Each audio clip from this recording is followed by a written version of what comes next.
Good afternoon, everybody. We'll start this very timely event now. Thank you to everybody for joining. This discussion event that Green Alliance is hosting with Natural England, Economic Prosperity, is it actually in our nature? And we're going to run this until 2 p.m. this afternoon. So this incredibly timely event will provide an opportunity for us to explore the critical dependency between economic prosperity and a healthy environment. We've got a brilliant panel lined up to help us explore why nature recovery and economic recovery are not mutually exclusive goals. But we also have a brilliant audience, so thank you for joining us. Several hundred of you, in fact, including civil servants from many different government departments, parliamentarians, businesses, advisory bodies, NGOs, and journalists, amongst others. So first of all, we're going to hear from Tony Juniper, Chair of Natural England, who speaks and writes on a great many environmental issues. He will then be followed by Professor Ian Bateman, Professor of Environmental Economics at the University of Exeter, who's very well placed to contribute given his involvement in several Treasury working groups and a member of the former Natural Capital Committee. Next, we're going to hear from Helen Barber, Associate Director of Biodiversity and Green Infrastructure at AECOM, and it will be really valuable for us all to hear her perspective as a business practitioner and expert. And our final panel member, Lord Randall of Uxbridge, will give his perspective as a member of the House of Lords and former Environment Minister to the Prime Minister. We're then going to move into question and answer session, and we'll try to allow as much time for this as possible, hopefully about 30 minutes. So please do post your questions via the Q&A function on Zoom. We'll monitor that closely and try and get through as many as we can. The chat function will be open for exchanging views, but better to put your questions in the Q&A function, please. And finally, we're going to wrap up with some closing comments from Natural England Chief Executive Marion Spain. That's enough from me, so let's begin this important discussion, please. Tony, over to you. Thank you so much, Ruth, and good afternoon, everybody. An absolute pleasure to be here, and thank you all for coming to ponder the question this afternoon: economic prosperity, is it actually in our nature? Well, the response from me is a resounding yes, but that isn't, of course, just the view of the Chair of Natural England. It's the verdict of a growing body of evidence from across the spectrum of science, business, government, and going back now for quite some years. The question of whether we must sacrifice nature for economic growth is not a new one, but the stakes have never been higher. Today, we face not only into economic crisis, but also climate change and nature emergencies, which means that if we take the wrong approaches, trading growth against environment, we risk plunging our country into a vicious spiral of decline that is both ecological and economic. The peril is already clear, with each week bringing yet more stark evidence of the climate and nature emergency enveloping our planet. Catastrophic flooding in Pakistan, wildfires across southern Europe, and the demise of rare and wonderful creatures, including the recent headline of the disappearance of the dugong. In Britain this summer, temperatures have comfortably broken a 40-degree-centigrade barrier in England, of all places, for the first time, exacerbating a choking drought.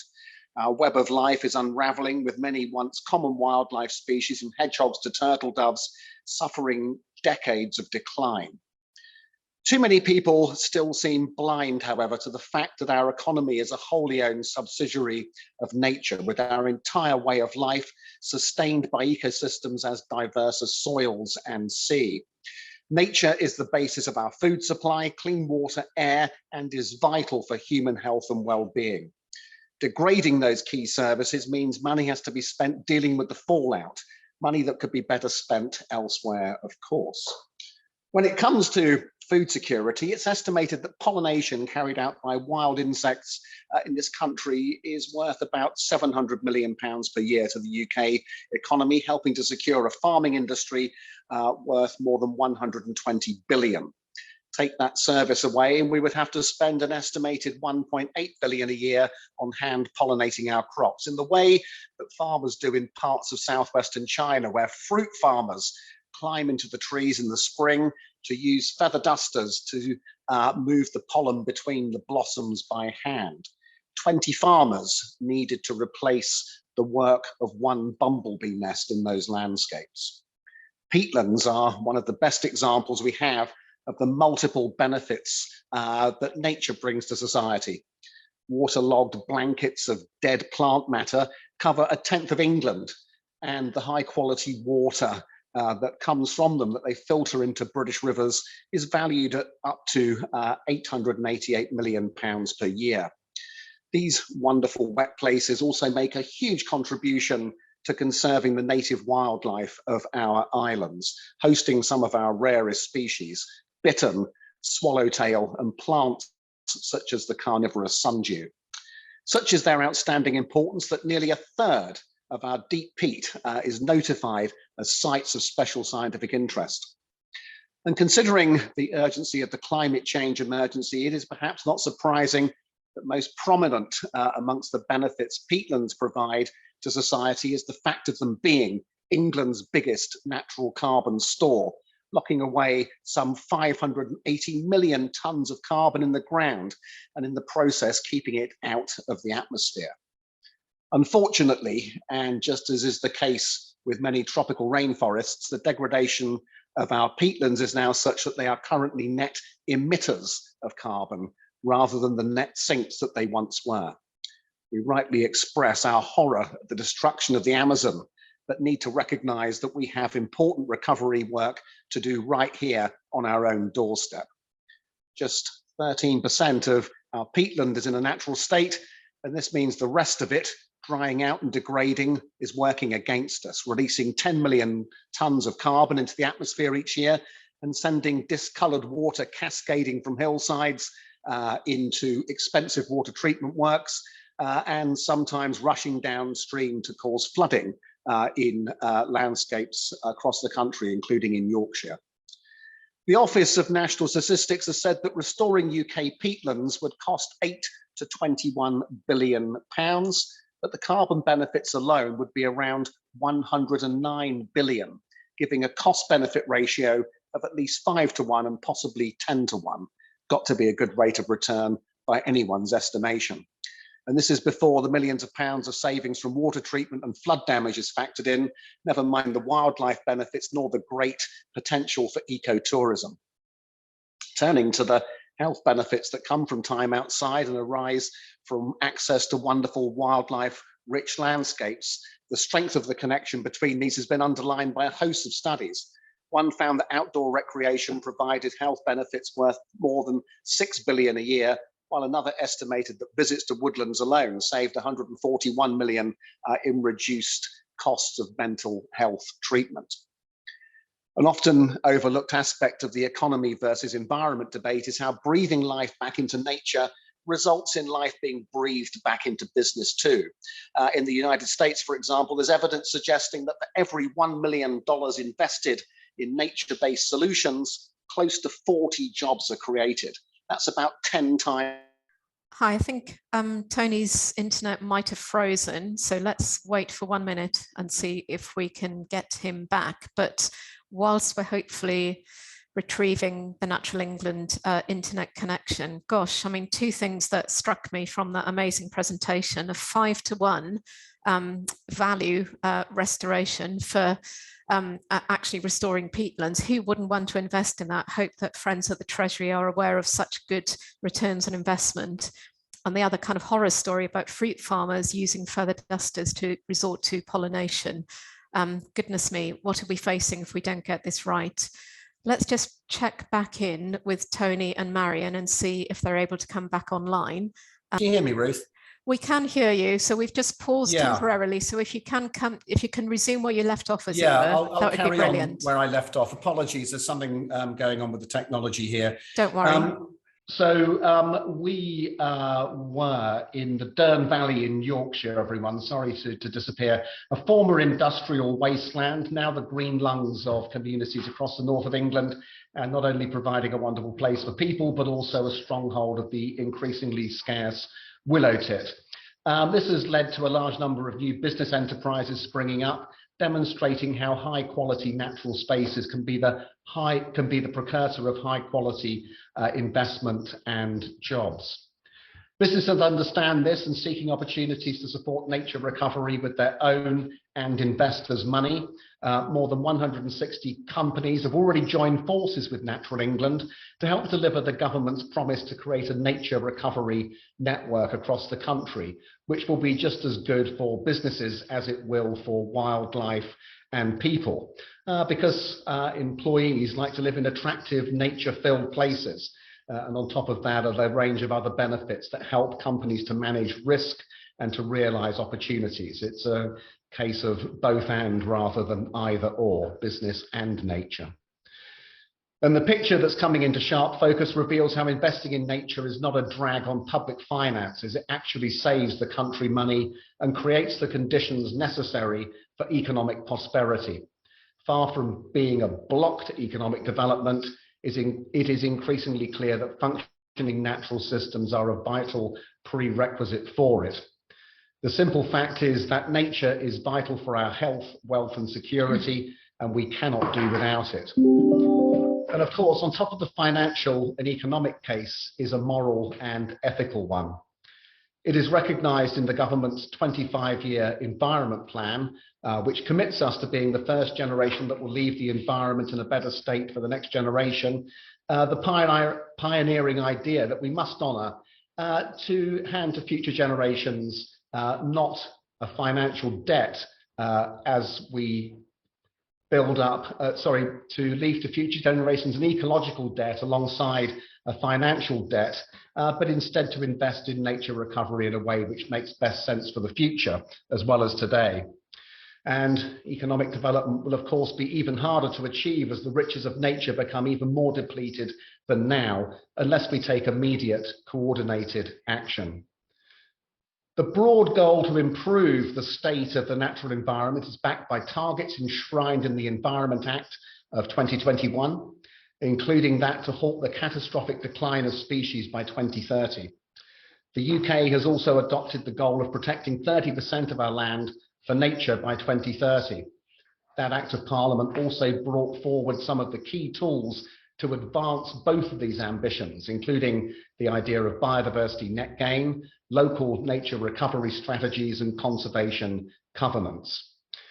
And if we are to meet those targets, and we must meet them, then in the words of the Environment Secretary, we need to ensure that nature and the economy are partners rather than seen as choices. That means weaving nature recovery into the growth planning up front, the cheapest point at which to invest in nature, and the one that also yields the biggest returns. That sort of logic appeals to all investors, whether their favorite color is the green of nature or the black of profit.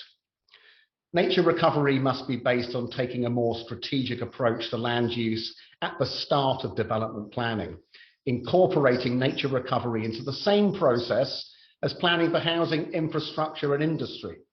This would allow the identification of the most important places for nature and the services society needs from nature recovery.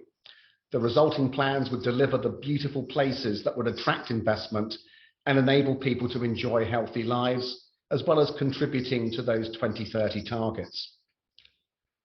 Natural England, as the government's statutory advisor on the environment, will continue to provide evidence-based advice to government on how it can progress its economic plans while establishing a better, more tailored British regime for nature protection and recovery than the one that was implemented during the European Union years. We do believe it is possible to do better, but only if nature is taken to front and centre, and if new regimes do not diminish existing protections, and indeed, where possible, seek to enhance them. At Natural England, we have experience on how to do this, including from work on district-level licensing for great-crested newts, and we can see scope to expand that kind of approach in proposed reforms. Despite the opportunities to do better, some people are nonetheless understandably nervous about what sharper focus on economic growth might mean for nature. This is where an expression of more joined up thinking could help reveal the potential to secure bigger and quicker gains for nature, including in investment zones, which, if set up in an intelligent and integrated way, could allow nature recovery to be planned into development at an early stage. This in turn will give businesses the certainty needed to commit to nature recovery in their planning, knowing that this will diminish risk, reduce costs, and contribute to the more attractive places that will drive additional investment whilst fostering good relations with stakeholders. And if we can conceive processes that have the ecologists and the planners sitting down together from the start, then the whole thing can go more quickly. One important thing to bear in mind about nature and economic development is that we already have the evidence that they can flourish together. A particularly strong case is the Thames Basin Heaths, which was declared a special protection area for ground nesting birds, stalling plans to build more than 50,000 homes. Natural England worked with the 11 local authorities involved and the developers on providing alternative green space for residents to use, resulting in the homes being built ahead of schedule and the populations of Dartford warbler, woodlark and nightjar actually increasing. It was both and. And it's easy to look at this example and see how things might have gone very differently for the environment without the intelligence and integration shown by all sides. This is the key to our debate. Short-term economic growth achieved by trampling over nature and its protections will not result in a healthy or sustainable economy. On the contrary, centuries of that kind of activity whereby nature has been liquidated for growth has brought us to the doorstep of disaster in the form of potentially catastrophic climate change and a mass extinction of animals and plants. We cannot afford to carry on like that. Now is the time to take an integrated approach whereby nature recovery migrates to the center of economic policy and is no longer seen as an inevitable casualty of it. Thank you very much indeed, Ruth. Thank you, Tony. So just in case people aren't watching the chat, there's been a camera malfunction at the Natural England end. Hopefully we will get that sorted. But as ever, it's the words that matter. So hopefully everybody was able to tune in and listen. Let's move on straight now to Professor Ian Bateman. Ian, over to you. Thank you. Thank you very much. Can I just check that you can hear me okay? Yes, we can. Thank you. That's grand. So I need to start with a confession, because according to this week's Prime Minister, I belong to various groups in the UK's anti-growth coalition. This includes my local wildlife trust, the RSPB, and perhaps most seditious, the National Trust. The UK is in danger of becoming a looking glass state where protection of the environment is portrayed as getting in the way of growth. This view is specious, wrong-headed, outdated nonsense, and it's dangerous. The economy is totally and utterly dependent on the environment. Wherever you are, just look around you. Everything you see is just one or two steps from its origin in the natural environment. And when we degrade nature for short-term gain, we end up paying for it in lower growth and lower quality of life. As a member of the Natural Capital Committee, I advise 7 Secretaries of State for the Environment, including Michael Gove and Caroline Spellman, and also Liz Truss and Owen Paterson. I advised on a lot of policies, some of which were very good. But what I want to highlight is the government's growing obsession with policies which not only degrade an already degraded environment, but also make absolutely no sense in terms of their economic impact. This trend includes the government's newly proposed investment zones, which not only destroy vital environmental protection, but also introduce business tax cuts, which will undermine the competitiveness of the rest of the country. The first businesses to be attracted to those zones will not be from the tiger economies of Asia, but those from elsewhere in the UK. This will generate both environmental degradation and economic disruption. A further example of decisions that make neither environmental nor economic sense comes from Energy Minister, Mr. Rees-Mogg. Rather than investing in much cleaner and far cheaper options of renewable energy, he's just signed over 100 licenses to drill for oil in the North Sea. He argues that this will lower energy bills which suggests that he's unaware that the average time from initial exploration to landing the first barrel of oil is about 15 years. That's nearly 2040, by which time this overpriced fuel almost certainly won't be allowed to be burnt due to the emissions that it will generate. By comparing this environmentally destructive, uneconomic strategy to the very highest polluting option that he can find, that's shipping fossil fuels from around the world, Mr. Rees-Mogg claims that this is a green alternative. But if we just took a fraction of the £90 billion, and that's 90,000 million pounds of your future tax bills that are being given to fossil fuel companies and instead invested that in renewables, then the UK could have a cheaper, totally secure energy supply that could never be held to ransom by some overseas power and would massively contribute towards avoiding the environmental and human disaster of climate change. Yet instead of this, the government is actually talking about stopping the majority of planned solar projects, even though at the moment they occupy less than 0.1% of the UK. That's far less than the area of golf courses or Christmas trees. And yet with other renewables, they produce well over 40% of the UK's total electricity. Banning renewables leaves us reliant on oil, gas and fossil fuels, and I just don't understand why former Shell employee Liz Truss thinks that this is a good idea.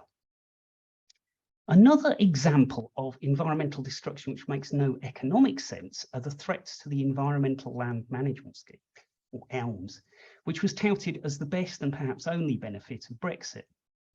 The EU Common Agricultural Policy, or CAP, was an appalling waste of taxpayers' money that devastated the environment for decades. By paying a flat rate per hectare, it massively benefited rich, large landowners who consequently took over 3/4 of the funds.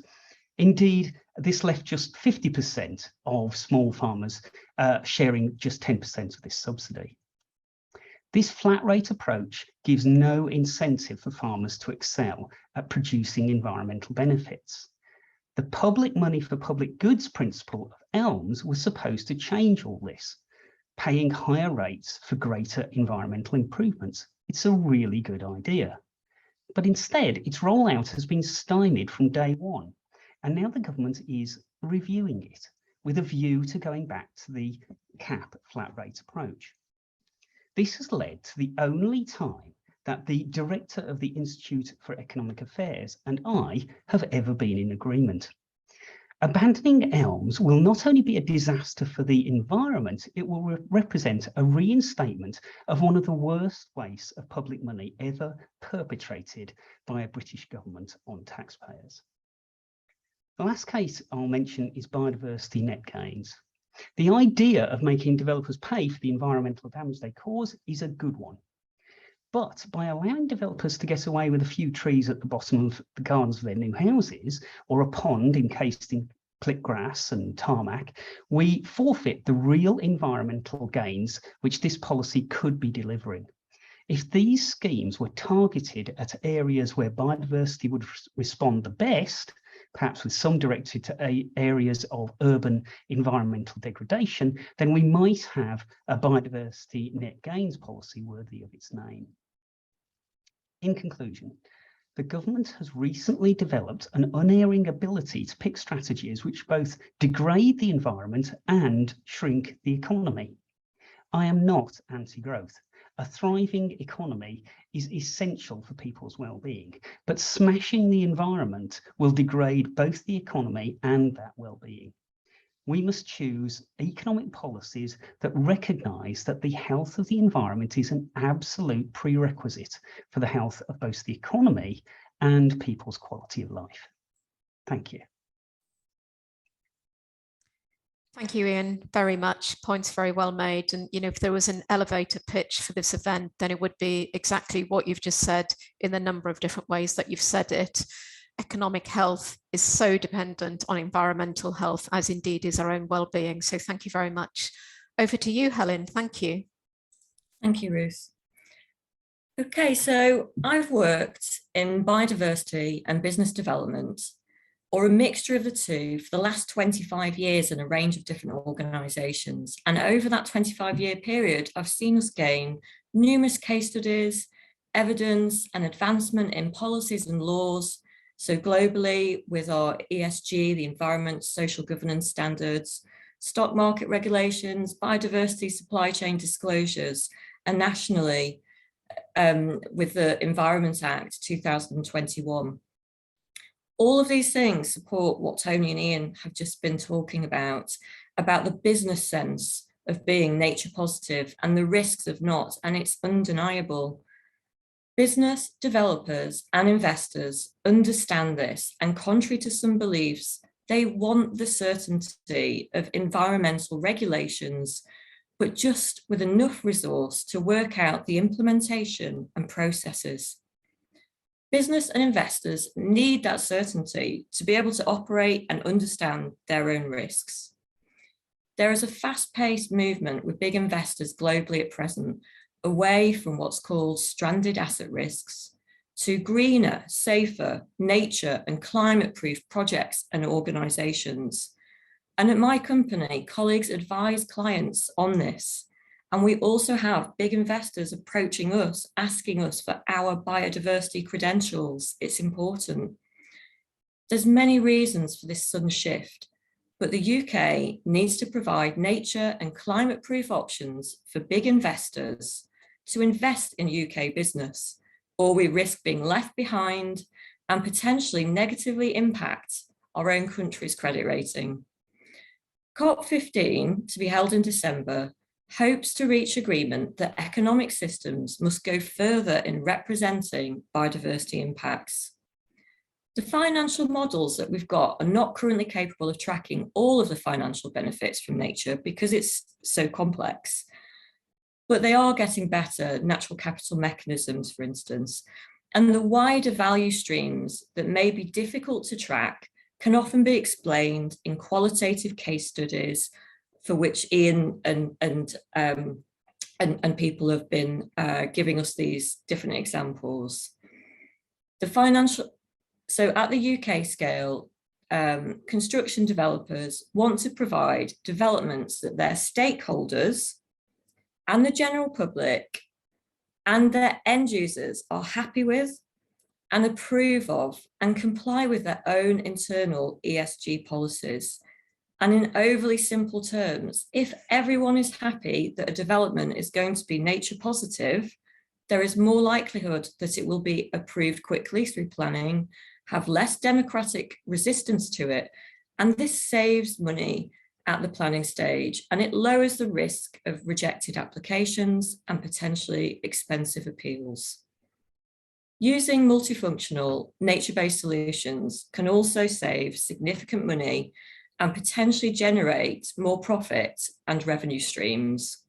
So an example of that multifunctionality would be where you've got biodiversity benefits stacked with flood mitigation, carbon credits, food and recreation benefits too.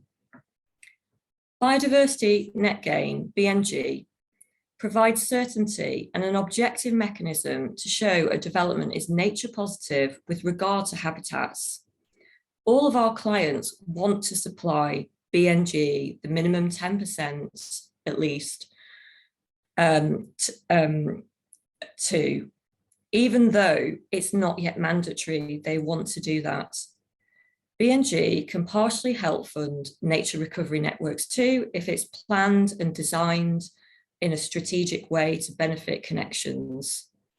BNG and species mitigation proposals for our clients often provide these better connections, from green bridge proposals to hedgerows that link fragmented woodland for numerous species, or being part of a strategic network. So we now understand the economic benefits of a healthy ecosystem, but there are also business growth opportunities here too in providing innovative, new, high nature related services and products, as partially happened with low carbon services and products. There's a wide range of high nature opportunities which will be useful to the commercial and domestic sectors and highly scalable, as everybody wants to do something about this crisis. Government could stimulate UK innovation and business startups, incubators, etc., a lot more in the high nature field through the industrial strategy or research and knowledge exchange funding. But transdisciplinary collaboration will be key. Thank you. Thanks so much, Helen. That was brilliant. And actually, I think you've coined what must be a strong candidate for a new DEFRA Bayes press release or statement. The business sense, you said, of being nature positive is undeniable. Well said. Final comments now from the last panel member, Lord Randall of Uxbridge. Over to you, John. Thank you very much. And excellent presentations we've had from Tony, Ian and Helen just now. And there's very little, if anything, that I could disagree with at all. In fact, being a trustee of the RSPB, a member of the National Trust, trustee of the Bat Conservation Trust, I'm definitely in that Anti-Growth Alliance that was talked about. But I wanted to start by saying what encourages me is that many years ago, I've always been interested in biodiversity, or nature as you used to call it then. I was regarded as a bit of a nerd at school. I'm sure I'm regarded by many people as all different things. But I found recently in Parliament that there is a very much a growing understanding of the need the need for biodiversity and conserving it, and not just conserving it, improving it. The danger is, as we've seen in the last few weeks, that sometimes almost party politics gain in this. I wouldn't say it's because of the particular things we're talking about, the investment zones and deregulation potentially is something just by a complete party. It wasn't in the last government's manifesto, which is what they were elected on. But I do think there's a danger sometimes of binary things and reactionary sources. And I think the biggest problem we face actually is the people, I don't know who's listening to this, but there's a real problem. If you're not careful, we talk to an echo chamber. What we have to do is to, as has been said, persuade businesses who do want certainty. They don't want complete deregulation at all. They want to have certainty, and they have to be brought along and their voices have to be heard. Actually, sometimes the Treasury is put forward as being, well, a little hostile to things, but actually it was the Treasury that brought forward the Dasgupta review. A lot of the things that we were talking about when I was advising Theresa May, I thought were incredibly positive and welcomed by all sides. There is a danger of slipping back, but I would just finish this. I know we're running a bit behind time, by giving you an example of what happened when I was involved with the Modern Slavery Act.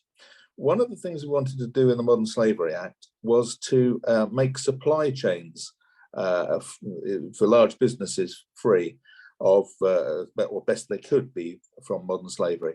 And it was the Department of Trade and Industry that were concerned about this at the time, and they were pushing back.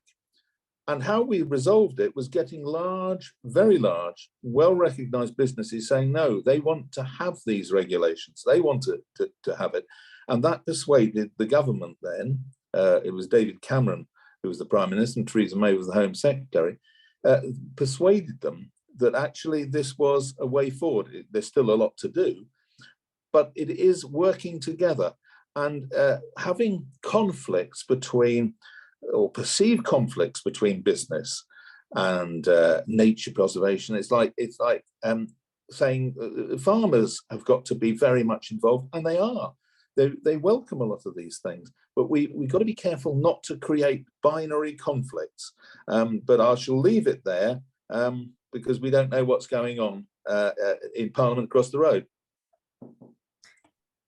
Thank you, John. So if the panel can put their cameras back on, please. Hopefully the Natural England camera is working again. Looks like it is. Fantastic. And perhaps keep yourselves on mute unless you're speaking, if that's okay. So thanks very much to John and the other panelists. That was a fantastic run through of really great many number of reasons, which basically all answered the same question. And that question is about why the environment and economic recovery need to go hand in hand. We're going to now try and get through a few of the questions. Apologies, we've had a lot, so we probably can't deal with them all. But the first one I'd like to put to the panel, coming to you, perhaps first, Tony, is one from Dr. Caroline Jessel. And it's at the nub of, I think, what we're really talking about today. And the case has been clear for years that we need thriving nature to underpin a resilient and thriving economy. But it seems that those responsible for policy don't quite get this. What can be done? Starting with you, Tony, and then if others want to come in, let me know. Thank you, Ruth, and thank you, Caroline. I think probably the first thing is awareness. And, you know, one of the things that struck me over the years, you know, visiting various business schools and interacting with various economists, is the extent to which that discipline still, even amongst academic economists, you know, the nature piece is still pretty low profile, and that extends out from the academic realm, as I say, into business schools and then into the boardrooms of companies, and very often into the corridors where policies are being decided.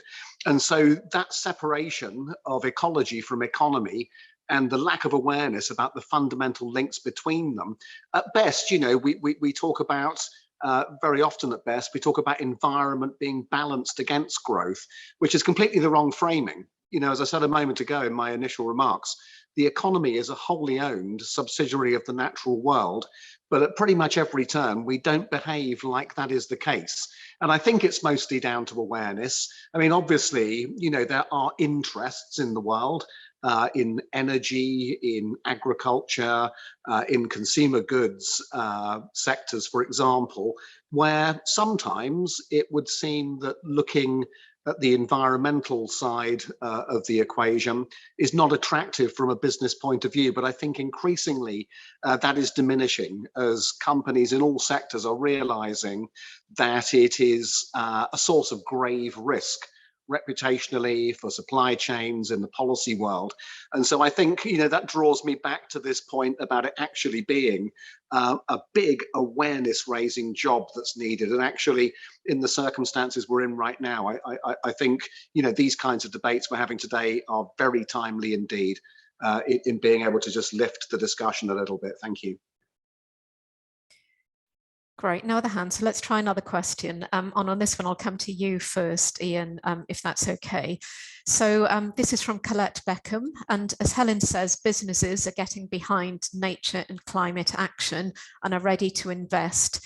Is the government being left behind in taking its current approach? Thank you very much for that. I do think it is. I think Tony's answer sort of is relevant to this as well. I think what we have to show to government is that enhancing the environment is actually very, very good for business if you even listen to what business says. The amounts of savings that we've been able to advise companies on, which actually avoids environmental damage at the same time, is quite remarkable. I lead something down in the southwest called Sweep, which you can see a big poster for it behind me. We were given a lot of money. We were given £5 million by the government. Within about 6 months, business had added a further 7 million to that. And the reason for that is that we were able to advise them on ways to improve their environmental performance and their economic performance at the same time. For example, water companies are not flavour of the month at the moment, and many of them only have themselves to blame for that.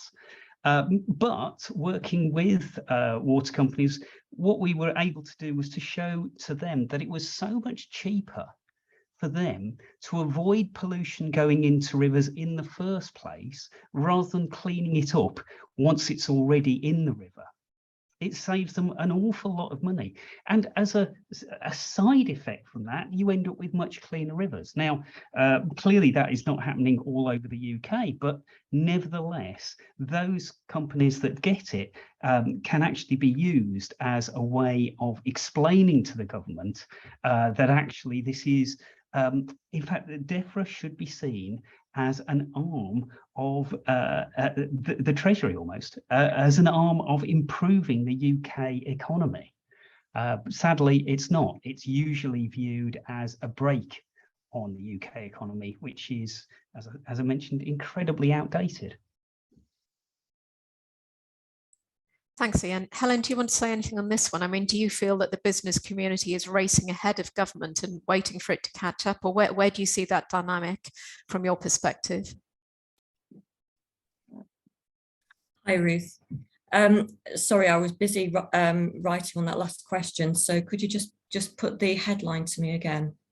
No worries. I know the questions are coming in thick and fast, aren't they? So basically, someone's suggesting that the business community is really up for nature and climate action. And the question was, is the government being at risk of being left behind? Where do you see things from your perspective with your strong links with the business community? Absolutely, I do. And I think when Ian was talking about elms, I've been in various workshops. I've been in various one-to-one meetings with big landowners where we've been trying to discuss biodiversity net gain projects. And they need this certainty about things like elms. There's a lot of policies which are fabulous, you know, really good. People are wanting these government policies that had been promised to come on board, and they need that. They've been setting things up ready, and we're just waiting. They've been waiting to find out the results. And when it's kind of taken back and people are still unclear whether we're going to get what's happening with land, how do we know what choices we can make economically with land if we don't know all the other parts of the jigsaw? So I definitely think that government is getting left behind from business. Business need the certainty. They're happy to provide these things. They just need it to be clear, and the processes and implementations to kind of be worked out to make that happen in a kind of succinct way for them. Thanks, Helen. That's very clear. So a few people are asking linked questions about resourcing. I won't put them directly to you as they've appeared in the chat, but I'll try and amalgamate them perhaps with one of our own, which is, and let's maybe start with Lord Randall on this one. What message would you have to those people who are, you know, faced at the moment with a very difficult task of balancing the budget and the kind of the finances, given our sort of economic state of affairs, when they're sort of thinking about those kind of questions? If there was one message to take from this seminar into those financial discussions, what do you think it might be? Well, I know what my message would be, and my message would be, don't mess with the environment, it'll just cost more. In the long run, short-term potential, inverted commas, maybe solutions. Ian mentioned things like North Sea gas and oil exploration. Fracking is another one. These are not solutions to the situation at all. And but I would say one thing I would say is that the snag is that, as I said, most people, I guess, who are listening to this are in agreement, and businesses that are listening would be, but there are businesses out there who don't care. So one of the problems we've had with river pollution has been poultry farms that have been that have supplied Tesco's. What we need is Tesco's and other supermarkets say that is not acceptable. Drax is another good example, but these are things we've got to do. But we've got to try and make sure that our voices are in the ears of those who advise and ultimately take decisions. Thank you, John. Tony, can I bring you in on this one, particularly as we know that, the Chancellor this morning has directed departments to find efficiency savings. We understand that DEFRA and everybody else is, trying to model cuts of anything between 20 and 40%. And obviously DEFRA pays for everything from, bodies like Natural England, as well as good folk in the civil service to do a lot of the work that needs to take forward Environment Act targets and everything else. Is there anything that you think should be on the top table for resourcing, bearing in mind people's comments to date? Well, I think, Ruth, that the principal point we need to get across in discussions around public spending is the extent to which spending on the environment needs to be seen as an investment that brings returns rather than being seen as an unaffordable cost when times are hard. And so if you think for a moment about the high hill we have to climb on carbon, some of those numbers I shared earlier about peatlands, for example, need to be borne in mind and compared with, for example, the cost of building a nuclear power station.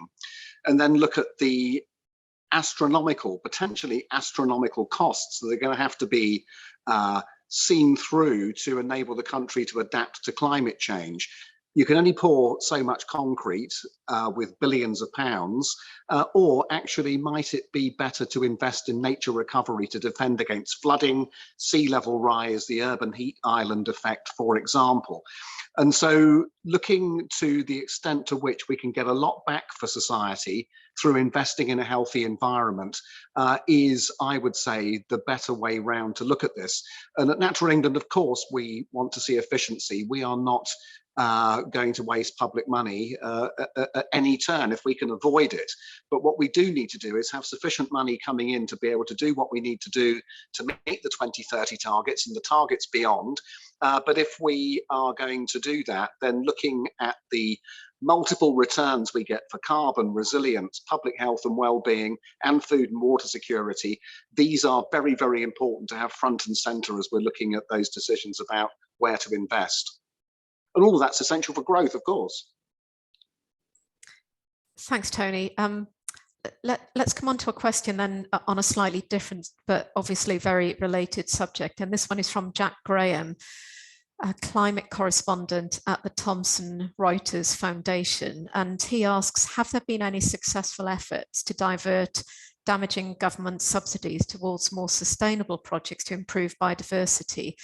Ian, I'd like to come to you first on that one, but when you answer, could you particularly address it through the lens of environmental land management, perhaps, as you spoke about in your contribution earlier? Sorry. Yeah, absolutely. Let's get this to scale, just start off with. So we spend on average about £3 billion a year. That's 3,000 million pounds every single year on agricultural subsidies. Now, actually, I think we should. Absolutely. I've got no problem with that as a amount. I have enormous problems with how it's directed and the return that we get from it. When I was advising one of the Secretaries of State, I won't say which one, I basically said you could take half of this money and first of all provide the income support that is quite obviously one of the elements of agricultural subsidies. Almost every government pretends it isn't, but it is. They top up incomes because they want to keep farming households going. I haven't got a problem with that. That's farmers are part of society. But instead of actually paying that and then using the rest for whatever schemes they want to do, that the entire amount gets skewed out on these ridiculously ineffective, phenomenally inefficient flat rate payments, which basically amounts to taking this huge amount of money and giving it to the biggest landowners in society. This is absolutely repugnant to me, to be honest. You've got the large majority of farmers struggling on very little income at all. If instead we took that money and we targeted it with regard to the outcomes that we want, rather than paying flat rates, we could actually give farms incentives to deliver the things that are very, very important to society, like better water quality, like better habitat for biodiversity, huge amounts of carbon storage. Farms could produce amazing value for money for that £3 billion. At the moment, our own calculations is that if you add up all the benefit that you get from that, you don't even get to £1 billion. Okay, so you would be better, from a social point of view, putting the money on the horses, and then any proceeds you get, just chuck them in the treasury. It's a really bad way to actually support agriculture and deliver benefits to taxpayers. So the potential for success is enormous, and yet the delivery of that success is really shameful, to be honest. Thanks, Ian. Helen?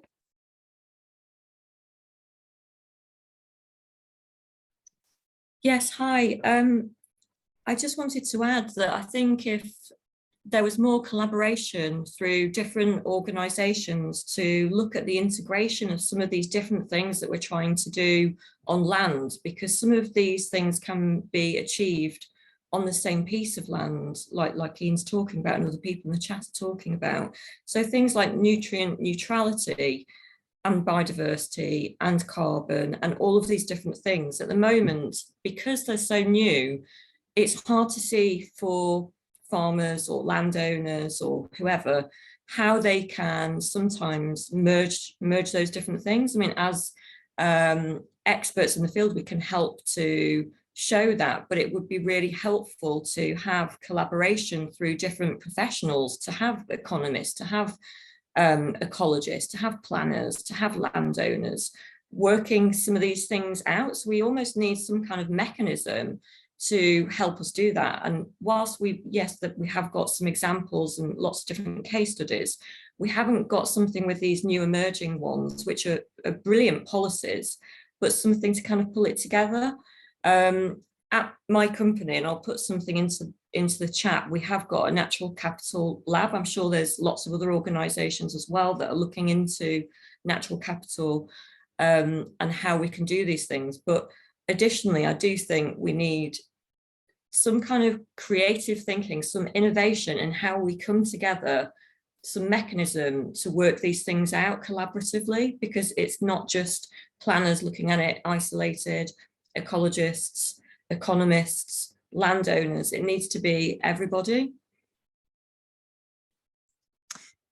Thank you. And maybe, Marion, when you make your closing remarks, you can refer particularly to some of the linkages to actually doing this stuff on the ground, whether it's through local nature recovery strategies or elsewhere. There's been quite a few questions about that. I think we've got time for two more. So the penultimate one, starting with you, John, if that's okay. Somebody's asked the question whether or not it would be beneficial or even possible to give nature a kind of a legal status or legal right, as has been done in some countries, such as Ecuador.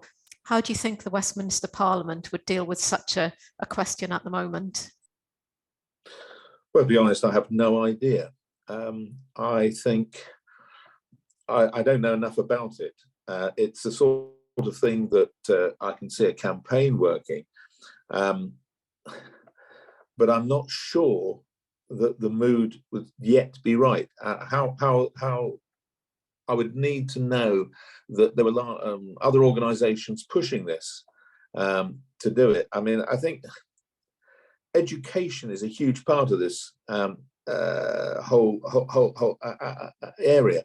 I mean, actually, I was very struck with what Tony said about great crested newts, because that is held up. Great crested newts and bats are always being held up as being anti-growth, if you like. But when people actually realise what is done and what is actually going on, it's easier to persuade them. I would like to know more about the what you were talking about, Ecuador. I have to say I'm not up in it, but I don't think the current volatile state of Westminster would be the moment to put it forward, to be honest. But that doesn't mean that we shouldn't be starting it. Thank you. So the last question, and I think we'll just whiz through each of the panel briefly with a very succinct answer, if that's okay. And it's a version of a question put down by Rob York about collaboration. And he asks whether or not Natural England sees itself as having a particular role in inspiring more collaboration on the issues we've been talking about today, particularly between groups that may not necessarily either agree in principle or are well used to working together. So I think the question for the panel is, where do you see collaboration playing a part in helping drive this conversation and work forward? And what do you think that you can bring to that particular work? Starting with you, Helen, if that's okay, on collaboration. Thanks, Ruth. Yeah, I really believe in collaboration, and it's something that's really important inside big organizations, but it's also important working with different organizations. So having NGOs, big business, small business, local communities, academics, all coming together to look at that, because with this huge issue that we are faced with trying to tackle, the biodiversity crisis, it is, I suppose, one of the world's wicked problems. And so we need to take that big systems approach. You need to make sure that you are aware of the whole system before you start trying to change parts of it. Otherwise, you can sometimes have, it can lead to perverse outcomes, for instance. So how do I see collaboration? I think it just needs to be everywhere. So yes, Natural England certainly has a role and needs to be, resourced so they can help work some of this implementation and processes out. There needs to be, as I mentioned in my reflection, greater collaborative funding projects between academia, knowledge exchange between academia and business and industry and NGOs, all working together to try and solve different strands of this issue. Thanks. Ian, could we come to you next on this one? Absolutely, thank you. Things are moving really fast. We need to recognize that, for example, I mentioned about renewables. Renewables now are far, far cheaper than fossil fuels for producing the cost of an extra megawatt. That wasn't really the case 10 years ago. We need to make decisions in ways which are sensitive to how things are changing. So I'm very keen on collaboration, and absolutely, without it, it will not work. But please, let's make sure that that collaboration is well informed, because I have seen stakeholders get together and come up with plans that are divorced from reality. And I want the reality of the connections between the environment to be actually on the table and very prescient for people. Natural England can do something really fantastic here by taking hold of the data and tools that are available to understand two things: how you actually affect land use change, because it's not good enough to just say, wouldn't it be nice if? You've actually got to realize that people have got families, they need support and all that sort of stuff. And secondly, what is the consequence of that change? And it's got to move away from just whatever the focus happened to be at the start of that conversation, be it the amount of wheat or the quality of water or everything else. The environment is integrated. That is what's going to happen when you change the real world. All these other changes will happen whether you like it or not. And so let's try and move decision making so that it takes that information on board at the very start, so those collaborations can work from a basis of reality.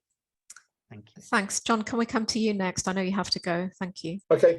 Yeah. Well, collaboration is paramount. I think we all concede that. I'll give an example, only although we tried to get biodiversity very much part of it, was the Climate Commission. I think are going on in various parts of the country. I was chair for a while the Essex Climate Commission. We got together businesses, academics, farmers, the public, politicians, and it was, although it was instigated by Essex County Council, it wasn't part of that. I think they funded it. So that was a very good thing, but we've got to concentrate more on biodiversity. However, it is, of course, intrinsically linked with the climate emergency. And finally, I would say, I'd like to pay tribute to Tony and Marion, because what they're doing in Natural England is a fantastic job. We've got to make sure that we give them support, and that means also making sure that the government doesn't cut any more funding. In fact, they should be giving more. So that's what we've got to do. Collaboration is the only way. As I said earlier, the conflicts, the binary choices have got to be eradicated. Thanks, John. And I'm conscious we're 2 minutes over time, everybody, but we're going to keep going for another 3 minutes, if you can hang on, just to hear the final and concluding remark. So, Tony, let's come to you on this final question on collaboration, and then we'll come to Marion. Thank you. Thank you all. Well, I just agree with the other panelists, and thank you, John, for that vote of confidence in Natural England at the end there. Just on this collaboration piece, however, from the point of view of Natural England, 3 years ago, just over, we adopted a new mission for the organisation. It says building partnerships for nature's recovery. There it is, right there. Yeah, well, that's it. Marion's pointing it out, and it's exactly for all the reasons that have just been said. This is something which is so big, it's so complicated. Nobody can do it on their own. No organisation can do it on their own. It is going to have to be about cross-sectoral, multi-level partnerships that can bring all the different interests together. So that's what we're trying to do here. And hopefully, as a public body, without a commercial interest or any particular policy agenda to take forward, and being evidence-led as an organisation, as Ian said, feeding in the data, hopefully we can make those partnerships really function. And I've just been absolutely blown away lately being out in the field with some of the Natural England team, most recently in Norfolk last week, seeing water companies, farmers, NGOs, people who manage land coming together in ways that I don't think really was happening at the scale it is now, even a few years ago. So we're making progress there. So thank you all for being here this afternoon. I'm going to hand over to Marion, who's been listening and thinking and has probably got some very wise concluding thoughts. I'm going to share 3 takeaways that I've heard this afternoon, and then I'm going to try and address the question that Ruth threw to me a moment ago about how do we make it happen. My first takeaway is that growth needs nature, that if we have unlimited economic growth, built infrastructure, so on, without considering nature, we will simply have growth and economic development, houses, businesses that are almost impossible to live with, give the people that need that infrastructure a pretty poor quality of life, and also build up a natural capital debt for future generations. I think the second thing I've taken from this afternoon's session is that nature is growth. There are financial opportunities in nature. There are the kind of returns on investment that Tony was talking about, but there are also jobs in nature and nature recovery. There are jobs in innovation, in technology, in developing nature-based solution. And there is growth in the growing business of brokering nature-based solutions and matching investors and land. So nature itself will contribute to growth. And I think the third thing I've heard is that business wants nature. We're increasingly hearing that businesses are conscious of their need for both carbon and nature disclosures in their reporting. They need to mitigate the risks that environmental degradation poses to their environment. And a major one of that I've heard more and more, including this afternoon, is that businesses are conscious of what their customers and their employers think. Their reputation on nature and the natural environment matters more and more. So the overwhelming answer to the question we posed this afternoon is economic prosperity in our nature is yes, but it doesn't happen by accident. It doesn't happen by people on the sort of people we've got on the call this afternoon just wishing it would happen. And I think this is where I'll have a go at your question, Ruth. I think it happens on 3 levels. It happens by proper strategic planning, where we are looking at, for example, local nature recovery strategies and local development plans side by side on the same map. It happens by that joined up strategic planning. It happens by us being open to looking at both environmental risks, but also environmental opportunities, and targeting our efforts to minimize the risks, maximize the opportunities of where growth and nature coincide and do sometimes conflict. And I think the third thing it does sometimes need regulation. We do need to maintain the protections we have for nature in order for nature and growth to go side by side, but we need to do that regulation in a way that is certain for business, is quick for business, and is as cheap as possible for the whole contributors, both state and businesses. So that is the advice that Natural England are giving government, have given previous governments, are giving our new set of ministers, and that's the advice we'll continue to give them. There are many ways in which nature and growth can go hand in hand and need to. So thank you, everybody. Thank you to our 4 brilliant speakers and Ruth for chairing. And thank you, everybody, for the comments in the chat and the questions. We will listen to those, take note of them, and continue to build those into the evidence-based advice we give to Parliament as well as to government. Thank you, Marianne. Thank you, everybody. Brilliant. Well done. Thanks, Marianne. So we'll say goodbye now. Thanks to the audience for joining. It's been a fantastic discussion. Tony's speech is going to be on gov.uk within seconds. Let's keep that conversation going. Thanks to Natural England for their camaraderie in organising today's really timely event, and have a good rest of the day, everybody.